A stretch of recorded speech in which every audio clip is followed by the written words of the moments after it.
Magandang gabi po, Father. Nasa ika-4 na simbang gabi na po tayo at nagpapatuloy tayo sa ating pakikinig sa kwento ng kung papaanong nangyari na si Jesus na anak ng Diyos ay nagkatawang tao at isinilang ni Maria. Unti-unti ikinukwento sa atin kung sino-sino ang mahahalagang tao na gaganap ng mahalagang papel sa kwento ng kapanganakan ng tagapagligtas. Kahapon, ang napagnilayan natin ay kwento tungkol kay San Jose. Ngayon naman, ang kwento ay tungkol kay Zacarias, isang pari o saserdote na naglilingkod sa Panginoon. At sa kanyang buong panahon ng paglilingkod, talagang sinigurado niya na gagampanan niya ng buong katapatan ang kanyang responsibilidad, kasama ang kanyang asawang si Elizabeth. At ang sabi ng Ebanghelyo, itong mag-asawang ito ay kapwa kalugod-lugod sa paningin ng Diyos, namumuhay ayon sa mga utos at tuntuning mula sa Panginoon. Matagal na silang naglilingkod sa Diyos. Pero sa kabila ng lahat ng ito, hindi sila biniyayaan ng anak. At mukhang malabo talagang sila'y magkaanak sapagkat si Elizabeth ay baog. Imposible ng isang baog ay maglihi at magsilang ng sanggol. Pero ganoon pa man, umaasa ang mag-asawang ito na bagamat imposible, pagkakalooban sila ng anak. Sa matagal at mahabang panahon, sila'y umasa at nanalangin. Pero tumanda na sila. Nawalan na sila ng pag-asa. Malabo na talaga na tayo'y magkaanak. Kaya tinanggap na nila ang katotohanan at tinanggap na rin nila ang kadustaan na hinaharap nitong si Elizabeth. Di ba yun yung narinig natin sa katapusan ng Ebanghelyo? Ginawa niya ito upang alisin ang aking kadustaan sa harapan ng mga tao. Masyadong malalim.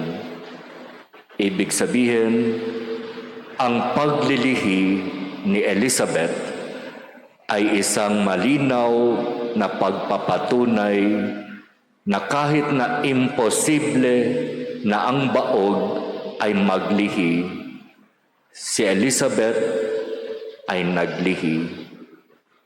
Inalis siya ng Diyos sa kadustaan, sa kalagayan ng kahihiyan, sa kalagayan na parabang siya ang sinisisi kung bakit hindi sila nagkaanak. Kasi matindi sa kultura ng mga Hudyo, ang babae ay naging babae para magsilang ng sanggol. Kaya ka naging babae ay dapat maging daluyan ka ng paglaganap ng lahi ng mga Hudyo. Kaya bilang babae, ang pinaka number 1 responsibility mo, magbigay ng sanggol sa iyong asawa. At dapat ang sanggol na ibibigay mo, lalaki. Kasi nga, para ang lahi ng mga Hudyo ay lumaganap, para ang lahi ng mga Israelita ay dumami. Kaya babae ka, dapat kang magko-contribute sa pagdami ng lahi ng mga Hudyo. Nagkataon si Elizabeth baog. Hindi siya magiging daluyan ng paglaganap ng lahi ng mga Hudyo. Kaya ano ang tingin sa kanya ng mga tao? Ikaw kasi makasalanan. Ikaw kasi isinumpa. Ikaw kasi marahil yung mga kamag-anak mo makasalanan. Kaya kayo at ikaw ngayon ang isinumpa at hindi binibiyayaan ng anak. Ganoon katindi ang pagtingin ng mga Hudyo sa babaeng hindi nagkakaanak. Kaya kalungkot-lungkot ang sitwasyon, ang kalagayan ng isang babae kapag siya ay baog. Kaya isipin nyo na lamang sa buong panahon ng pagsasama ni Zacarias at ni Elizabeth na hindi sila nagkakaanak, kung ano yung napakatinding sitwasyon na kinaharap nitong si Elizabeth. Iba ang tingin sa kanya ng mga tao, kaya talagang nagmakaawa sila sa Diyos, talagang nakiusap, Lord, pagkalooban mo naman kami ng anak. Pero yun na nga, hindi talaga. Hanggang sa tumanda na sila, at wala na talagang pag-asa pang magkaanak. Kung bakit naman, dun sa kawalang pag-asa, dumating ang magandang balita. Huwag kang matakot, Zacarias. Dininig ng Diyos ang panalangin mo. Kayo ni Elizabeth ay magkakaanak ng isang lalaki, at Juan ang ipapangalan mo sa kanya. Paano ko po matitiyak na mangyayari ito? Matanda na ako, gayon din ang aking asawa, at bukod doon, siya'y baog. Nang dumating ang magandang balita kay Zacarias, hindi na niya ito matanggap at mapaniwalaan.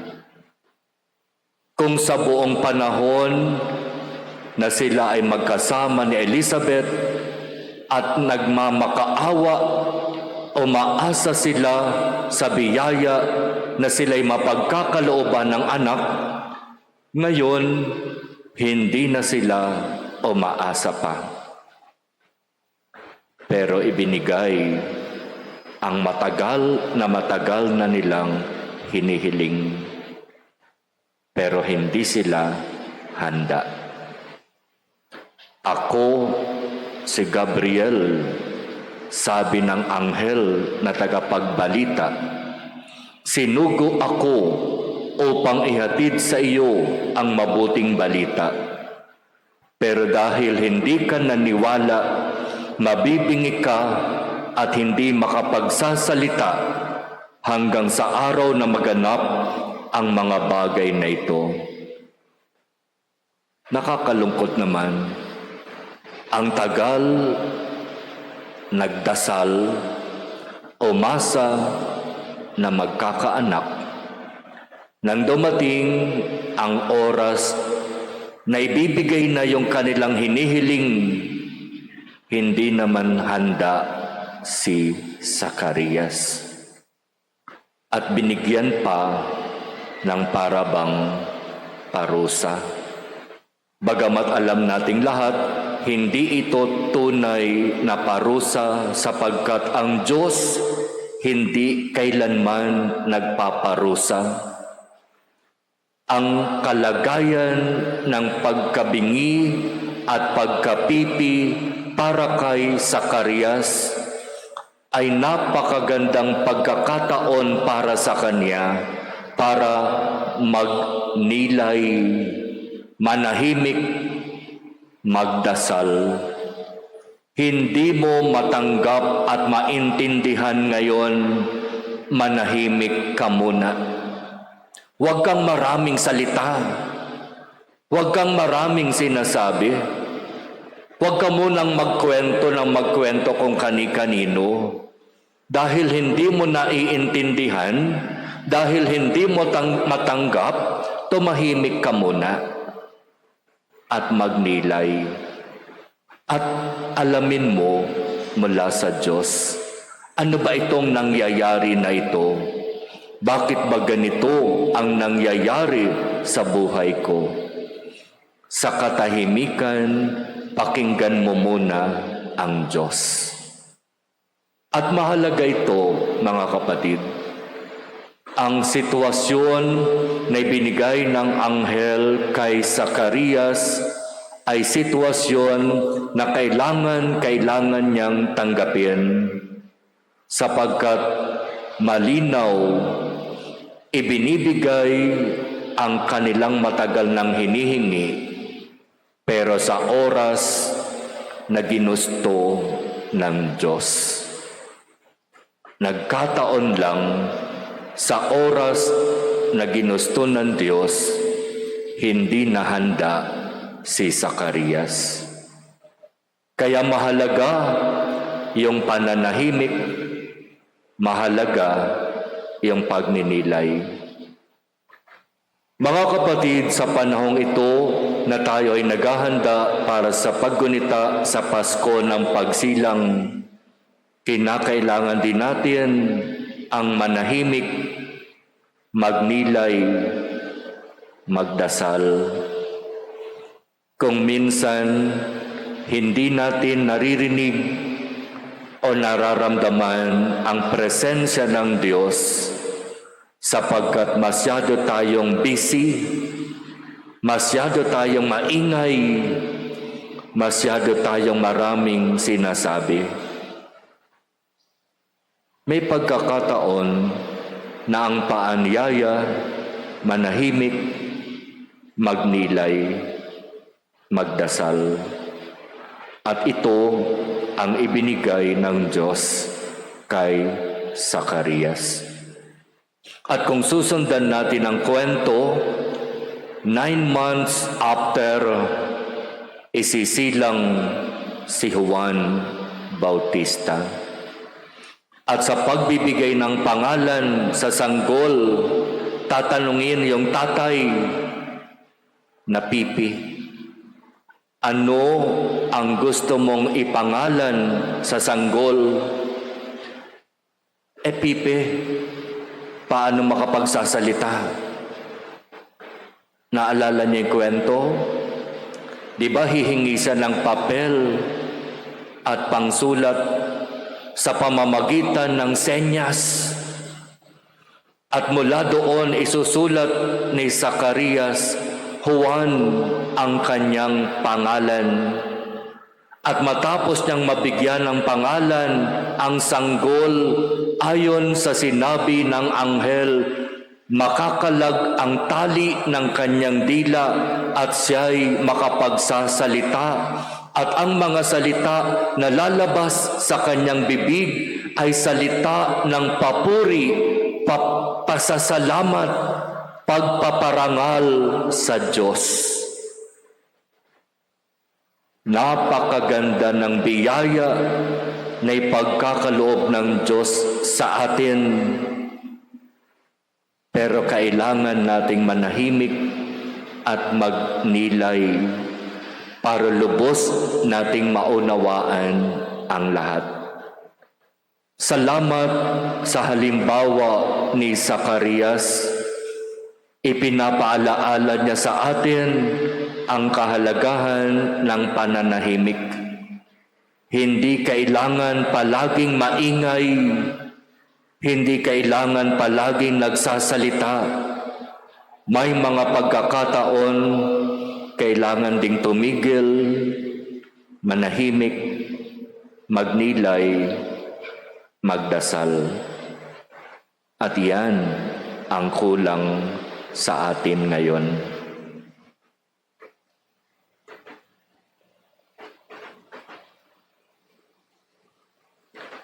Amen.